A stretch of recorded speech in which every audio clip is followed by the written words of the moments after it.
حضرت علی حجویری گنج بخش رحمۃ اللہ علیہ جی ہم تصوف کا انسائکلوپیڈیا برصغیر میں سمجھتے ہیں جی تو آپ نے تو 10-12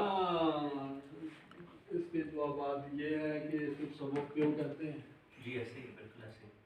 حضرت محی الدین عبد القادر جیلانی رحمۃ اللہ علیہ نے تصوف کی کیا تعریف کی ہے،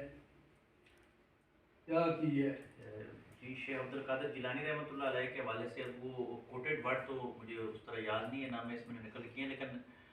جتنی بھی تعریفیں ان کا مجموعہ اللہ علیہ مجمعین کی عملی زندگی اور تصوف کے حوالے سے بحث کی گئی ہے،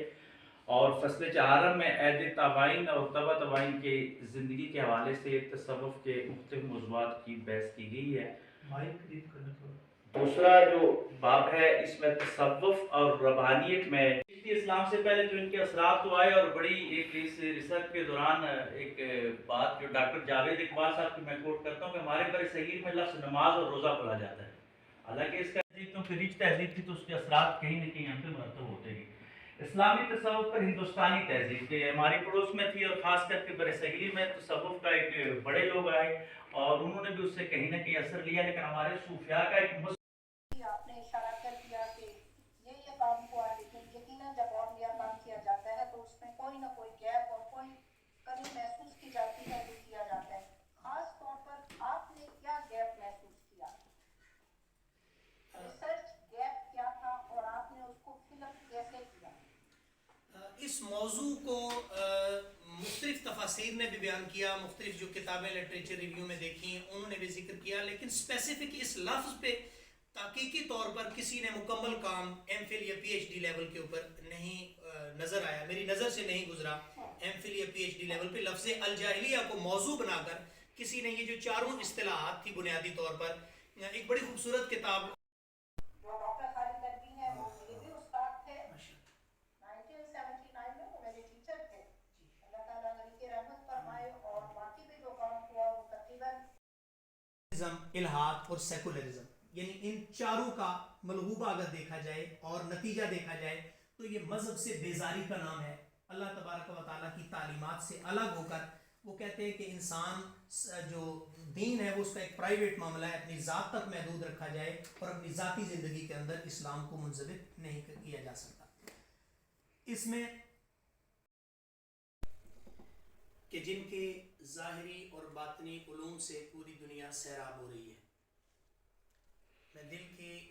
گہرائیوں سے اس موقع پر دعا گو ہوں اس عظیم ہستی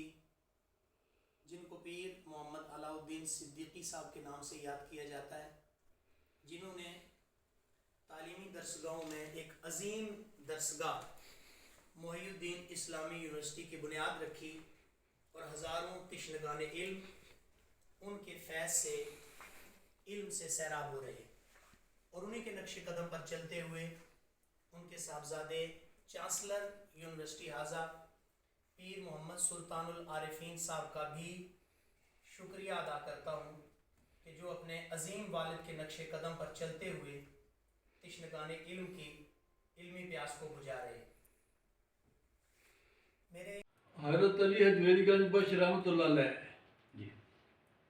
ہم تصوف کا انسائکلوپیڈیا برصغیر میں سمجھتے ہیں. جی تو آپ نے تو 10-12 اس کے جوابات یہ ہیں کہ تصوف کیوں کہتے ہیں. جی ایسے ہی بالکل ایسے ہی. حضرت محی الدین عبد القادر جیلانی رحمۃ اللہ علیہ نے تصوف کی کیا تعریف کی ہے، کیا کی ہے؟ جی شیخ عبد القادر جیلانی رحمۃ اللہ علیہ کے حوالے سے وہ کوٹیڈ ورڈ تو مجھے اس طرح یاد نہیں ہے، نہ میں اس میں نقل کیے، لیکن جتنی بھی تعریفیں ان کا مجموعہ اللہ علیہ مجمعین کی عملی زندگی اور تصوف کے حوالے سے بحث کی گئی ہے، اور فصل چہارم میں عہد تابعین اور تبع تابعین کے زندگی کے حوالے سے تصوف کے مختلف موضوعات کی بحث کی گئی ہے. دوسرا جو باب ہے اس میں تصوف اور ربانیت میں اسلام سے پہلے جو ان کے اثرات تو آئے، اور بڑی ایک اس ریسرچ کے دوران ایک بات جو ڈاکٹر جاوید اقبال صاحب کی میں کوٹ کرتا ہوں کہ ہمارے بر صغیر میں لفظ نماز اور روزہ پڑھا جاتا ہے، حالانکہ اس کا وہ ڈیزگنیشنز ہیں. شروع کے 2 پیجز